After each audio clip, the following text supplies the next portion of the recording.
La nature sauvage du Montana a toujours été un lieu de secret. Vaste, impitoyable et infiniment calme, c'est une terre où le silence pèse lourd et où l'isolement peut engloutir même les âmes les plus fortes. Mais aujourd'hui, ce silence qui entoure la cabane isolée d'un homme a ébranlé même les montagnards les plus endurcis. Il y a tout juste une minute, les autorités ont révélé ce qu'elles ont découvert à l'intérieur de la maison, en rondins isolés de Tom War, et les détails sont profondément troublants à la limite de la terrifiance.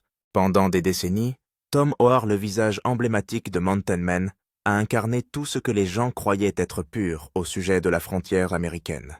Il représentait le courage acquis par le travail acharné, l'autonomie forgée par la nécessité et une existence paisible loin du chaos du monde moderne. Les téléspectateurs voyaient un homme en harmonie avec la nature stable et bien ancrée. Pourtant, lorsque des semaines se sont écoulées sans un seul mot de sa part, l'admiration s'est rapidement transformée en inquiétude, et l'inquiétude s'est vite transformée en peur. Les voisins qui s'étaient habitués à voir la fumée s'échapper paresseusement de la cheminée de Tom remarquèrent que quelque chose n'allait pas. La cheminée restait froide. Jour après jour, rien ne bougeait. Le vent de la montagne balayait la vallée de Yaak, transportant neige et silence, mais il n'y avait aucun signe de vie de la cabane. Pas de mouvement, pas de chien, pas de traces de pas. C'est alors que les Rangers décidèrent qu'ils ne pouvaient plus attendre et allèrent vérifier son état de santé. Ce qu'ils ont découvert après avoir forcé cette vieille porte en bois aurait de quoi ébranler même les survivalistes les plus aguerris. Lorsque les gardes forestiers sont arrivés, la neige leur arrivait jusqu'aux genoux et le vent hurlait dans la vallée comme un avertissement destiné à les faire rebrousser chemin. Le camion de Tom était à moitié enterré sous une fine couche de glace intacte depuis des semaines. Ces chiens qui sont généralement le premier signe de vie sur la propriété étaient introuvables. La porte d'entrée normalement fermée par une barre de bois sculptée à la main était légèrement entr'ouverte. Ce seul détail fit frissonner le groupe. Tom War ne laissait jamais sa porte non fermée. Lorsque le premier rangé entra, son souffle se bloqua dans sa gorge. La cabane était sombre, silencieuse et glacée. L'âtre était froid comme de la pierre, comme si aucun feu n'y avait brûlé depuis des semaines. De la poussière flottait dans l'air comme de la fumée, et sous elle flottait une étrange odeur métallique mi-rouille, mi-sauvage, et quelque chose d'autre qu'aucun d'entre eux n'aurait pu identifier. Tout dans la cabane semblait figé dans le temps. Une peau de cerf était encore tendue sur son cadre. Le couteau artisanal de Tom était posé sur la table, sa lame captant la faible lumière. À côté se trouvait une vieille tasse, une fine couche de café gelé, adhérente encore au fond.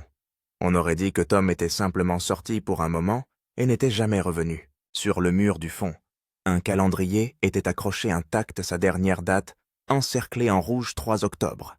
Épinglé sous un couteau, un morceau de cuir portait 4 mots troublants gravés « Keep the fire alive ». Aucun des officiers ne pouvait expliquer l'immobilité écrasante, ni pourquoi un léger bourdonnement semblait s'élever dessous le plancher comme un vent piégé sous terre. Ils ont fouillé chaque centimètre carré de la cabane. Son matériel de piégeage était bien rangé. Le vide sanitaire du grenier était vide. Le hangar à provisions ne présentait aucun signe de perturbation. Il n'y avait aucune trace de lutte, pas de sang, pas de meubles cassés, et aucune empreinte de pas s'éloignant de la cabane. Un garde forestier, un habitant de la région qui connaissait Tom depuis des années, a murmuré sous son souffle que c'était comme si Tom s'était tout simplement volatilisé. Pourtant, quelque chose ne va pas. L'air est lourd, chargé, comme si la cabane elle-même retenait son souffle. En vérifiant sous le tapis principal près du poêle à bois, un ranger a remarqué le faible contour d'une trappe en bois dans le plancher. Elle ne faisait partie d'aucune conception connue que Tom ait jamais utilisée. Lorsqu'ils l'ont ouverte, une bouffée d'air vicié et glacé s'est élevée portant l'odeur de la terre humide et de la résine de pin. Un escalier étroit descend dans l'obscurité. Des lampes de poche révèlent de vieilles planches, des poutres sculptées à la main et quelque chose de tout à fait différent des boîtes scellées à la cire durcie et enveloppées dans des peaux d'animaux. Chaque boîte est marquée d'une écriture délavée et de dates s'étalant sur plusieurs décennies. L'équipe hésite, ne sachant pas s'il faut aller plus loin. L'un des officiers saisit sa radio pour demander conseil, mais avant qu'il n'ait pu finir de parler, sa lampe de poche vacille et s'éteint. Dans ce bref moment d'obscurité, tout le monde l'a entendu clairement, 3 coups lents, résonnant depuis le bas.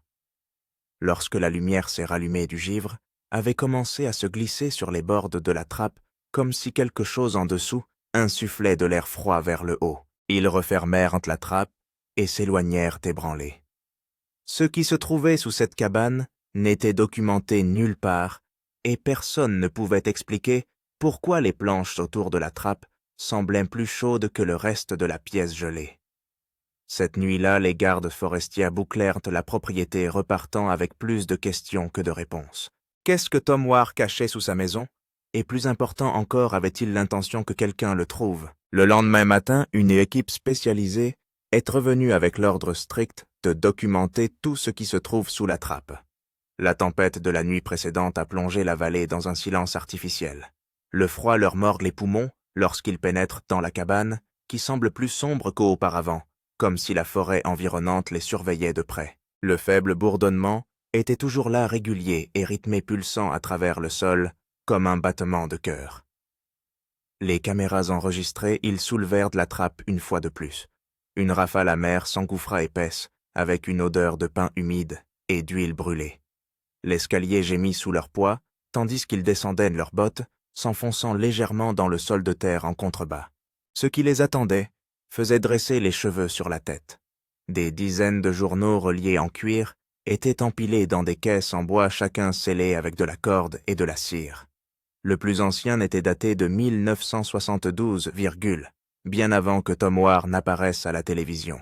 Chaque journal portait le même symbole gravé sur sa couverture, un cercle coupé net par une seule ligne verticale. Lorsqu'ils ouvrirent le premier journal, ils reconnurent immédiatement l'écriture. C'était celle de Tom. Au début, les entrées étaient familières et attendues. Des notes sur les saisons de piégeage, des observations météorologiques, des cartes dessinées à la main, des itinéraires de chasse. Mais au fur et à mesure qu'ils tournaient les pages, le ton commençait à changer. L'une des entrées se lit comme suit.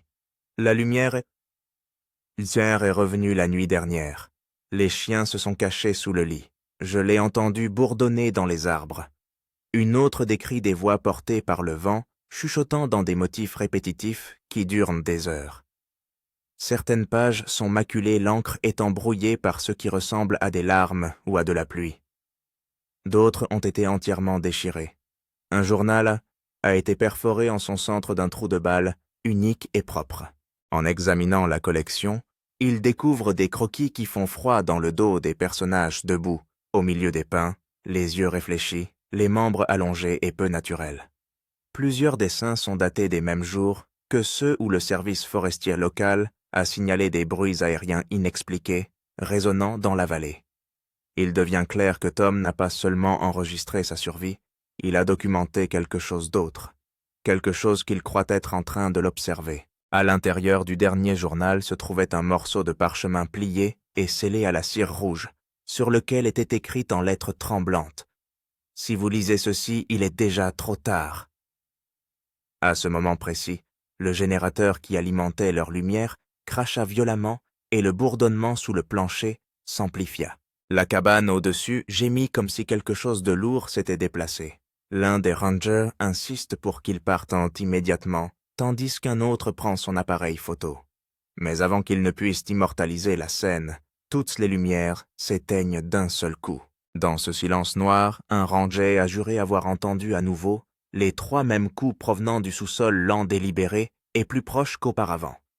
Lorsque l'équipe est revenue avec des renforts, l'atmosphère à l'intérieur de la cabane de Tom Ware semblait plus lourde, comme si les murs eux-mêmes avaient absorbé ce qui se trouvait là-dessous. Ils ont fait appel à des experts médico-légaux, à des spécialistes de l'environnement et même à un historien connaissant bien le folklore local. Chacun d'eux s'est approché des carnets avec précaution, portant des gants comme si les pages risquaient de s'effriter au moindre contact. L'air sentait légèrement le pain et le métal, et le seul bruit était celui du papier qui tournait lentement et délibérément. Les premiers carnets semblaient inoffensifs. Des routines quotidiennes, des cartes dessinées à la main, des notes détaillées sur le tannage des pots et la pose de pièges. Mais plus ils avançaient, plus l'écriture devenait irrégulière. L'écriture de Tom, habituellement soignée, devenait irrégulière, l'encre plus foncée, et s'enfonçait profondément dans les pages comme s'il avait écrit sous l'effet de la colère ou de la peur. Un journal décrit des lumières incandescentes qui planent silencieusement au-dessus de la limite des arbres pendant des heures. Un autre décrit un bourdonnement sourd qui fait trembler le sol et fait fuir les animaux proches dans la panique. Mais l'entrée la plus troublante est datée de 2 nuits, seulement avant la dernière observation connue de Tom. Ils étaient plus proches ce soir. On pouvait lire « Les formes ne se déplaçaient pas comme des hommes. La lumière ne vient pas du feu. Ils respirent. » À côté de l'entrée, il y avait un dessin représentant 3 personnages de grande taille, se tenant derrière sa cabane, le visage masqué par l'ombre, avec des cercles gravés sur la poitrine. Les enquêteurs qui ont lu ces mots ont ressenti un malaise que personne n'a voulu admettre à voix haute. L'un d'entre eux, un officier chevronné, a déclaré à voix basse « Il n'a pas imaginé cela. Il a vu quelque chose. » Encore plus étranges étaient les taches sur plusieurs pages d'un brun rougeâtre, confirmées plus tard comme étant du sang animal, bien que personne n'ait pu expliquer pourquoi Tom aurait étalé ce sang sur ses propres notes. Dans le dernier journal, il y avait une section scellée avec de la cire de bougie. Après l'avoir soigneusement ouverte, ils ont trouvé une petite photographie à l'intérieur, une image floue de la forêt, la nuit avec une faible lueur planant au-dessus des arbres. L'horodatage indiquait qu'elle avait été prise 3 semaines avant sa disparition. Des experts ont tenté de l'analyser, mais les négatifs manquaient. Le bureau du shérif local a ordonné que le matériel soit mis sous clé en vue d'une étude plus approfondie. Pourtant, quelques jours plus tard, des véhicules banalisés sont arrivés pour transporter tout le matériel hors de la vallée. Les habitants ont déclaré que des hommes en uniforme sombre avaient transporté des boîtes scellées dans chacune d'elles, leur camion refusant de répondre aux questions. Plus étrange encore, la trappe située sous le plancher de Tom a ensuite été remplie de béton, la scellant définitivement. Lorsqu'on leur a demandé pourquoi, les responsables ont prétendu que c'était pour des raisons de sécurité, mais les habitants n'ont pas cru à cette explication. Ils pensaient que Tom était tombé sur quelque chose d'ancien, quelque chose d'enfoui dans les montagnes qui n'aurait jamais dû être déterré. Et si ces journaux étaient des avertissements, il était peut-être déjà trop tard pour arrêter ce qu'il avait trouvé. Peu de temps après le début de l'enquête, des rapports étranges ont commencé à affluer de la part des habitants vivant près de la propriété de Tom Orr. Les gens qui le connaissent depuis des décennies affirment que les bois autour de sa cabane ne sont plus les mêmes. L'air est plus épais, plus lourd, et la faune a disparu presque du jour au lendemain. Les cerfs ne s'approchent plus des salines, et les loups qui se promenaient autrefois librement évitent désormais complètement la région. Un voisin, un vieux trappeur nommé Bill, dit qu'il a commencé à entendre un hurlement tous les soirs vers minuit, un hurlement long et prolongé. Prolongé qui ne ressemble à aucun animal qu'il ait jamais entendu auparavant. Le son n'était pas naturel, presque mécanique, comme un raclement de métal contre un os. Il affirme que le son vient toujours de la direction de la cabane de Tom. Un autre résident, un chasseur qui s'était aventuré près de la propriété, a déclaré que sa lampe de poche s'éteignait et que sa boussole tournait en rond au fur et à mesure qu'il s'approchait. Il a juré avoir vu de faibles lumières se déplacer entre les arbres d'un bleu pâle, flottant juste au-dessus du sol. Lorsqu'il a essayé de prendre une photo, la batterie de son téléphone s'est vidée instantanément. Il ne fallut pas longtemps pour que la rumeur se répande dans la vallée que la terre de Tom était maudite. Mais certains habitants croyaient tout autre chose, que Tom les protégeait de ce qui était caché sous cette cabane. Et maintenant qu'il était parti, la chose qu'il gardait enfouie avait enfin été libérée. Les gardes forestiers ont commencé à recevoir des appels de randonneurs signalant des cris gutturaux résonnant dans la vallée la nuit. Certains ont dit avoir entendu des bruits de pas derrière eux, alors qu'il n'y avait personne. D'autres ont dit avoir trouvé d'étranges symboles gravés dans les arbres des cercles, avec une seule ligne au milieu identique aux marques sur les carnesses de Tom. Malgré la panique croissante, les autorités ont minimisé les événements, les attribuant aux conditions météorologiques et aux animaux sauvages. Mais en privé, le shérif a admis que sa propre équipe de patrouille avait refusé de retourner dans la région après avoir entendu des bruits inexplicables lors d'un balayage nocturne.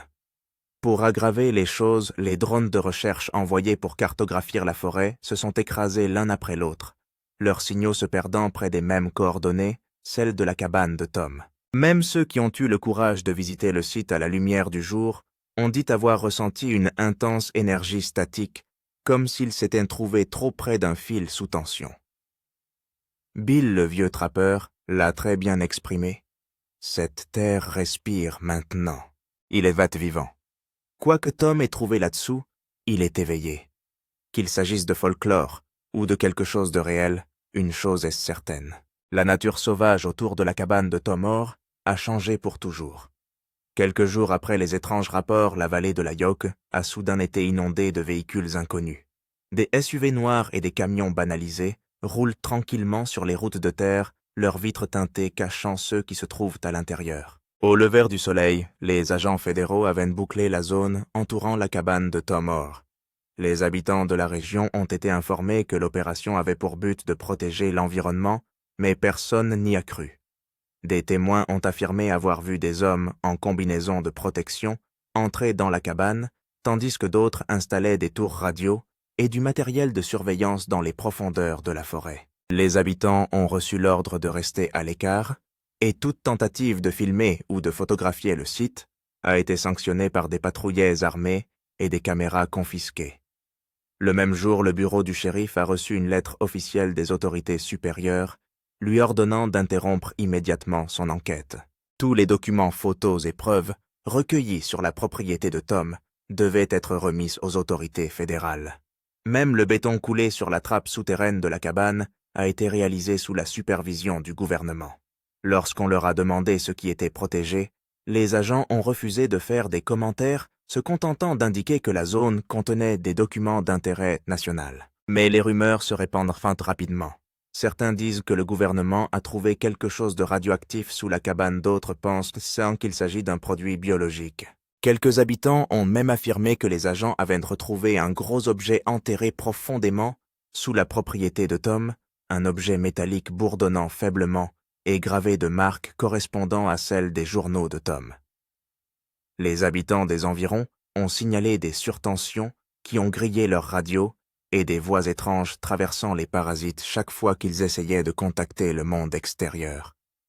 Pendant 2 semaines entières, toute la vallée est restée confinée dans le calme. Lorsque les agents sont finalement partis, ils ont fermé la cabane avec des serrures en acier et des panneaux d'avertissement. Même le sentier menant à la cabane a été effacé des cartes publiques, mais le plus étrange, c'est ce qui s'est passé par la suite. Les voisins ont juré que la montagne était redevenue silencieuse, trop silencieuse comme si ce qui avait été réveillé attendait maintenant. Aucune trace de Tom Orr n'a jamais été retrouvée, et le rapport officiel n'a conclu qu'à une phrase à faire classer anomalie environnementale. Pourtant, ceux qui connaissaient le mieux Tom refusaient de le croire. Ils savaient qu'il avait pris des notes pour une raison précise, et ils soupçonnaient que la vérité sur ce qu'il avait trouvé venait d'être enfouie plus profondément que jamais. Dans les semaines qui suivirent, la nouvelle de la disparition de Tom Orr commença à se répandre bien au-delà des frontières du Montana, atteignant des fans et des amis de l'époque où il était un homme des montagnes. Ceux qui l'ont le mieux connu refusent d'accepter l'histoire officielle. Eustace Conway, l'un des plus proches compagnons de Tom dans la série, a déclaré lors d'une rare interview « Tom n'était pas un simple trappeur des bois. Il comprenait la nature mieux que la plupart des scientifiques. Si quelque chose l'effraie suffisamment pour qu'il en prenne note, c'est que c'est réel. » Eustace décrit Tom comme un homme calme, réfléchi et profondément spirituel, qui respecte chaque centimètre carré de la terre sur laquelle il vit. Qu'il disparaisse sans laisser de traces et laisse derrière lui des journaux remplis d'avertissements n'avait aucun sens. Marty Maiorato a fait écho à la même incrédulité, révélant que Tom lui avait un jour confié quelque chose d'étrange dans les bois. Marty a déclaré que Tom s'était replié sur lui-même vers la fin du tournage, regardant souvent vers la limite des arbres, comme s'il écoutait quelque chose que personne d'autre ne pouvait entendre. Il m'a dit qu'une fois que la forêt avait changé, Marty a dit qu'elle n'était plus calme. Elle attendait. Après l'intervention fédérale, l'équipe de production de Mountain Men a reçu l'ordre de ne pas discuter publiquement de la situation de Tom, l'un des producteurs admettant officieusement qu'on lui avait conseillé de garder le silence. Même Nancy, la femme de Tom, avait complètement disparu. Sa famille prétendait qu'elle avait quitté la vallée pour des raisons médicales quelques mois auparavant, mais d'autres soupçonnaient qu'elle avait été forcée de disparaître après ce que Tom avait découvert. Un ancien caméraman a révélé que lors de l'un de leurs derniers tournages, Tom lui avait montré un étrange objet métallique qu'il avait trouvé en creusant une nouvelle cave à légumes. Elle était lisse presque polie et émettait un léger bourdonnement lorsqu'on la touchait. La séquence aurait été coupée de l'épisode avant sa diffusion et les cartes mémoire auraient été perdues par la suite. Coïncidence ou dissimulation, personne n'a pu le dire. En l'absence de réponse, les fans ont inondé les forums de théories. Certains pensaient que Tom avait trouvé un fragment d'une ancienne météorite, d'autres affirmaient qu'il était tombé sur une expérience militaire cachée, enfouie dans les montagnes. Quelques-uns ont parlé de portails d'ouverture entre les mondes que le gouvernement connaissait depuis longtemps, mais dont il refusait d'admettre l'existence. Quelle que soit la vérité, les proches de Tom étaient d'accord sur une chose, il ne disparaissait pas comme ça. Il a marché vers quelque chose qu'il ne pouvait ignorer, quelque chose auquel il s'était préparé toute sa vie. Et le regard qu'il a porté pendant ces derniers jours n'était pas de la peur, mais de la compréhension. Des mois après la disparition de Tom Orr, la neige a commencé à fondre, et avec elle une dernière tentative pour découvrir ce qui est réellement arrivé au légendaire homme des montagnes. Une équipe de recherche privée, composée d'anciens gardes forestiers et de bénévoles qui connaissaient Tom depuis des décennies, est entrée discrètement dans la vallée de Yaak, ignorant les panneaux officiels d'interdiction d'accès cloués aux arbres autour de sa propriété.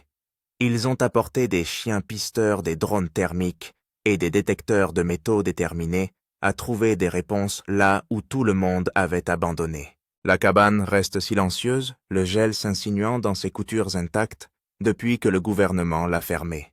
Mais quelques minutes après leur arrivée, l'un des chiens se met à aboyer furieusement à l'orée de la propriété. Là, à moitié enfoui dans la neige, ils découvrent une faible piste qui s'éloigne de la cabane et s'enfonce dans les bois. Les traces étaient anciennes, partiellement gelées, mais elles correspondaient à la forme des bottes faites à la main de Tom. Le cœur battant, ils suivirent le sentier pendant près de 3 miles à travers des pins tortueux et des ravins glacés jusqu'à ce qu'ils atteignent une rivière gelée. Le sentier s'arrêta là, mais quelque chose d'autre attira leur attention.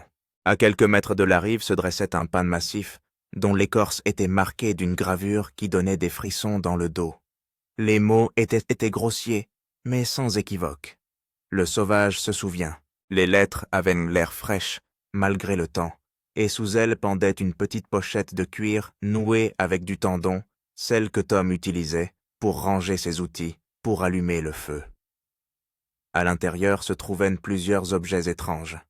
Un couteau en pierre, une bande de peau d'animal, couverte de symboles identiques à ceux de ses journaux, et un minuscule éclat de métal qui semblait vibrer doucement lorsqu'on le tenait. Lorsque le soleil l'atteignait, la pièce émettait une légère pulsation de lumière bleue avant de s'éteindre. Le chef de l'équipe a empoché l'éclat avec l'intention de le faire analyser, mais quelques minutes plus tard, leurs téléphones satellites ont tous perdu le signal simultanément. Puis est venu le son bas profond et résonnant roulant sur la rivière gelée comme un tonnerre. Ce n'était pas du vent, ce n'était pas un animal, c'était rythmé comme un battement de cœur venant de la terre elle-même. Les chiens refusaient de bouger, gémissant et griffant la neige. L'air devenait plus froid, la lumière diminuait, et l'un des hommes jura qu'il avait vu une silhouette debout sur la rive opposée, grande immobile, les observant. Lorsqu'ils clignèrent des yeux, elle avait disparu. Paniquée, l'équipe rassemble son matériel et s'enfuit de la vallée, laissant tout derrière elle sauf l'éclat de métal et le souvenir de ce son glaçant. Plus tard, dans la nuit, l'homme qui avait pris l'éclat appelle les autres paniqués. Il dit que l'objet s'est remis à bourdonner et qu'il brille faiblement depuis son bureau. La porte de sa cabine était grande ouverte, une tasse de café encore fumante à côté de sa chaise, tout comme celle de Tom. La seule chose qui restait était le tesson posé sur la table complètement froid et silencieux, une fois de plus. Les autorités l'ont récupéré plus tard, et l'affaire a été enterrée sous des preuves restreintes. Depuis ce jour, personne n'a osé s'aventurer sur les terres de Tom Orr, mais les habitants affirment que par les nuits d'hiver, comme si vous vous tenez près de la rivière gelée, et que vous écoutez attentivement, vous pouvez encore l'entendre. Le battement de cœur lent et régulier de la nature sauvage et une faible voix portée par le vent qui murmure. Le sauvage se souvient. Même aujourd'hui, le mystère de la cabane de Tomor reste enfoui sous le silence et la neige. Officiellement, le gouvernement parle d'une anomalie environnementale. Officieusement, les habitants parlent d'une terre maudite. La Terre a été définitivement fermée, ses coordonnées discrètement retirées des bases de données publiques, mais malgré tous les efforts déployés pour l'effacer des murmures, se propagent encore dans la vallée. Tard dans la nuit, des camionneurs de passage affirment voir une faible lueur orange s'élever au-dessus de la limite des arbres, comme un feu de camp brûlant, là où personne ne devrait se trouver. Certains disent avoir aperçu une silhouette solitaire se déplaçant à travers les pins, un vieil homme avec un chapeau usé par le temps marchant lentement le long de la rive gelée. Les rares personnes qui ont osé s'approcher décrivent avoir entendu les mêmes mots. Résonner dans le vent, « Keep the fire alive », entretenez le feu. La phrase du mur de la cabane de Tom. Serait-il encore là survivant au fin fond de la nature, gardant quelque chose qu'il n'a jamais voulu que le monde découvre? Ou est-il devenu un avec la terre qu'il aimait si férocement? Un autre esprit lié aux étendues sauvages du Montana? Ce qui est certain, c'est que la découverte à l'intérieur de sa cabane a tout changé. Ses journaux, ses gravures et cet étrange éclat métallique indiquent tous une vérité trop grande pour être contenue dans un rapport gouvernemental. Qu'il s'agisse d'une relique de l'ancien passé de la Terre, d'un vestige de quelque chose d'inexplicable, ou d'un avertissement de ce qui est encore caché sous les montagnes, l'histoire de Tomor est un rappel glaçant. La nature garde ses secrets et se souvient de ceux qui essaient de les découvrir. Si vous avez trouvé cette histoire aussi obsédante, que nous n'oubliez pas d'aimer, de vous abonner et de partager. Car la vérité sur ce qui se cache sous ces montagnes pourrait encore attendre de faire surface.